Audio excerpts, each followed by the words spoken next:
La imagen corporal en la esquizofrenia. La idea de esta audioclase es reflexionar acerca del concepto de imagen corporal y desde dónde podemos vehiculizar este concepto en las técnicas proyectivas gráficas. El DFH es el lugar donde la imagen corporal se pone más de manifiesto. Podemos definir la imagen corporal, concepto y término ideado por Paul Schilder en 1935, como aquella imagen o representación del propio cuerpo. Pero también hay otro concepto que muchas veces se usa como sinónimo, pero que tiene una diferencia, más allá de la interrelación entre ambos, que es el concepto de esquema corporal. El concepto de esquema corporal, definido por Heath como la imagen tridimensional del propio cuerpo, es en realidad el cuerpo físico, el cuerpo real, aquel esquema corporal que se va construyendo en el desarrollo del ser humano. La imagen corporal se va a relacionar también con el concepto de identidad. Dentro del concepto de identidad, que es bastante amplio, tenemos la identidad corporal. Podemos decir que en los albores del desarrollo humano, la identidad corporal es la primera imagen a construir. Esta imagen corporal se constituye en el contacto físico con el otro. Primordialmente, el objeto con el cual se constituye esta imagen corporal es el vínculo con la figura materna, figura de apego. En el vínculo con la madre, al sostener al bebé, al levantarlo, al alimentarlo, va construyendo justamente este concepto y esta representación del propio cuerpo.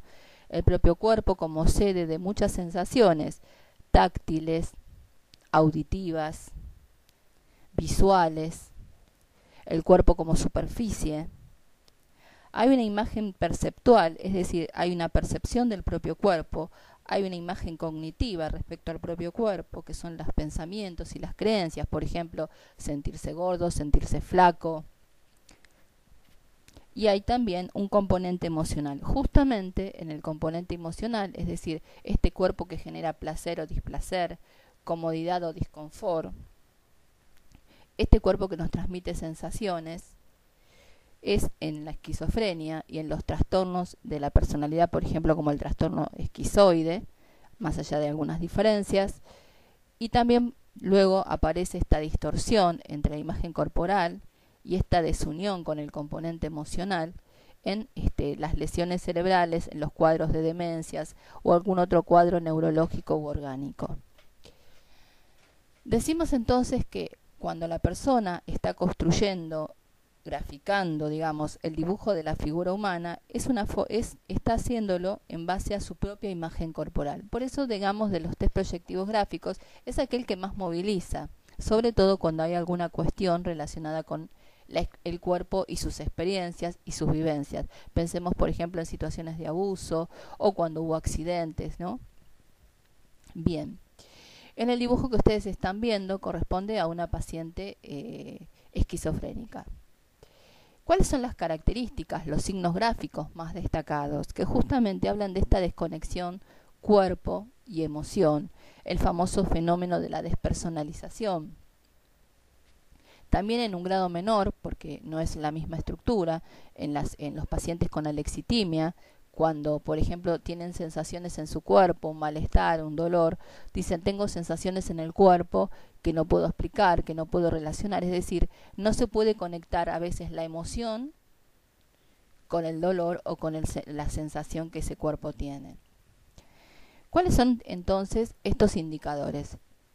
Básicamente, los principales son en el tema de la mirada, por ejemplo, generalmente se hacen los ojos vacíos o los ojos que no miran, no hacen contacto, como podría ser en un dibujo normal o incluso en los cuadros donde hay una sintomatología más neurótica. Aparecen las distorsiones, las figuras digitalizadas, las desproporciones, el estilo de dibujo estereotipado, es decir, que más allá de que se le pida a la persona que dibuje una persona, después otra persona dibuje la familia, generalmente el estilo del dibujo es el mismo y se reiteran los patrones o el tratamiento gráfico. El tema del trazo, puede aparecer un trazo entero, esto va a depender del momento de la enfermedad. Por ejemplo, en el caso del dibujo que están viendo, esa paciente estaba en un estado de brote. estaba con una descompensación y había alucinaciones auditivas. Pueden ver, por ejemplo, la forma bizarra de hacer las orejas como si fueran orejas de un animal, como un lobo, un perro. Eh, la expresión también, la transparencia en los órganos genitales.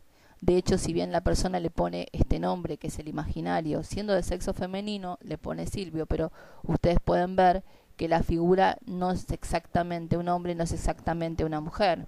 Toda esta cuestión también que tiene que ver con la imagen corporal, que es la identidad de género. Esto es sentirse cómodo con el rol sexual, con el rol que tiene, digamos, cada género en sí mismo, tanto el femenino como el masculino. Bien, otro signo importante son las transparencias. Las transparencias acá la podemos ver en los órganos genitales a la vista. De hecho, también aparece como bizarro esta especie de silla de ruedas que hace la persona, que esto también habla de la desvitalización, pero también es desvitalización cualquier figura humana que se dibuje sentada o acostada, que a veces se ve en cuadros depresivos. Bien, otra característica también importante es que el trazo puede parecer en dos extremos. Puede parecer un trazo entero, lo cual semejaría a un trazo normal. Muchas veces en la interpretación del trazo entero se atribuye la buena motricidad, la fortaleza yoica, pero siempre ustedes tienen que ver el trazo entero y el contexto y el resto del dibujo, los detalles, las proporciones.